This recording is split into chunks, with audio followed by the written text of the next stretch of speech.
여러분,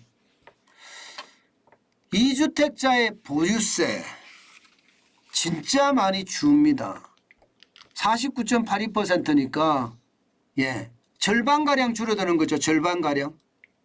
야, 이게 보유세가 한때는요. 여러분 보시다시피 2주택자 한번 보시자고요. 2022년 올해입니다. 올해 5,358만 1,800원을 냈습니다. 강남 대치에 엄마 아파트 하나 가지고 있고 마포에 레미안 프로지오를 갖고 있다고 가정을 했을 때 말입니다. 만약에 이대로 가면 지금 현행법대로 가면 말입니다. 현행법대로 가면 4,388만 8,800원 정도로 좀 줄어들거든요. 그런데 법을 개정했습니다. 법을 개정해서 2,202만 5천원까지 줄어듭니다. 이것이 보면 실제 말입니다. 49.82%가 줄어드는 거예요. 법을 개정해서. 법을 개정 안 했다면 2배 이상 50% 이상 줄어들죠. 50% 이상. 1주택자도 줄어들긴 줄어듭니다. 2022년에 잠실 주공 5단지를 가지고 있다면 1,050만 1,400원을 냈습니다. 1,000만 원대죠.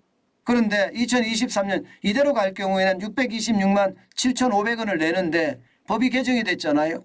법이 개정이 되고 나니까 586만 4,300원을 냅니다.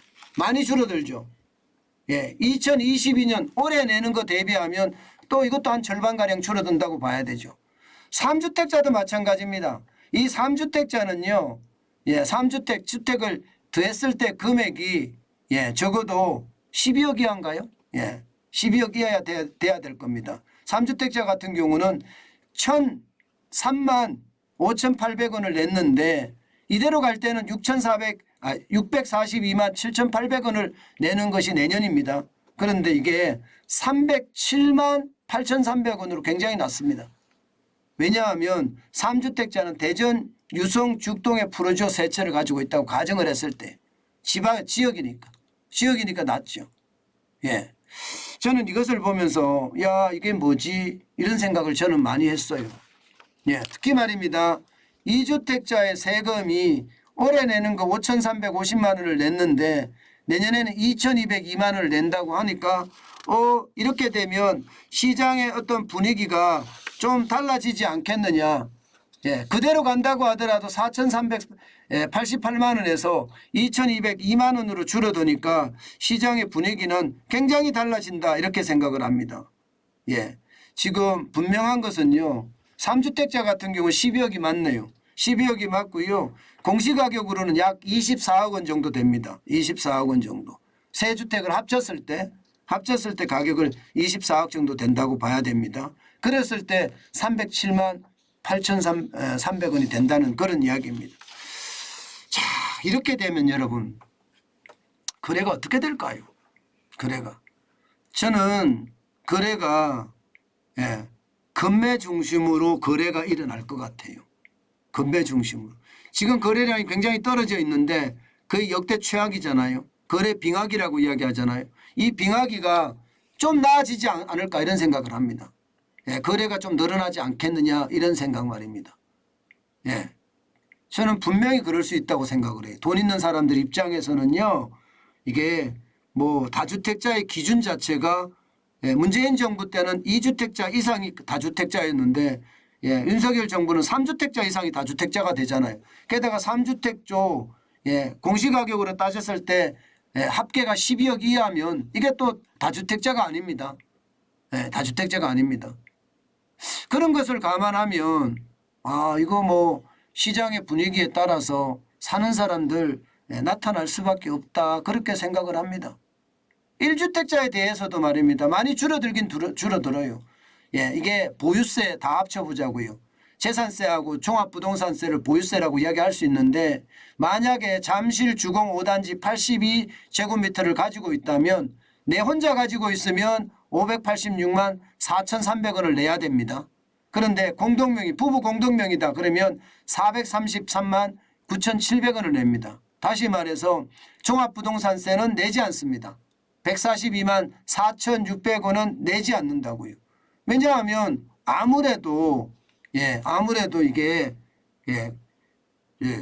부부 공동 명의를 하면 기준이 달라지잖아요. 그렇죠? 각각 기준이 바뀌니까 아마 이렇게 될 겁니다. 물론 장기 보유나 연령에 대한 공제가 없는 것으로 가정을 했을 때 이렇습니다.